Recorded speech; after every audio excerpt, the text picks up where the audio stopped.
मित्रांनो, आजच्या व्हिडिओमध्ये आपण शिकणार आहे सध्या ट्रेंडिंगवर सुरू असणारी रील्स कशी बनवायची। तर ही लव रील्स व्हिडिओ एडिटिंग या गाण्यावर आपण बनवणार आहे। व्हिडिओ नक्की बघा आणि व्हिडिओ कसा बनवायचा ते शिका। मित्रांनो, आपल्याला पहिल्यांदा फोटोला क्लिक करायचा, कलर फिलमध्ये जायचा, स्टारला क्लिक करायचा, जी काय तुमची मॉडेलची इमेज आहे त्याला सिलेक्ट करून घ्यायचा। घेतल्यानंतर दुसऱ्या फोटोला क्लिक करायचा, कलर फिलमध्ये जायचा, स्टारला क्लिक करायचा, जी काय तुमची मॉडेलची इमेज आहे त्याला सिलेक्ट करून घ्यायचा।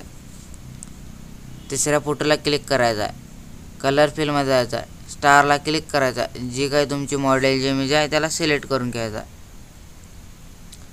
चौथ्या फोटोला जायचा, कलर फिलमध्ये जायचा, स्टारला क्लिक करायचा, जी काय तुमची मॉडेलची इमेज आहे त्याला सिलेक्ट करून घ्यायचा।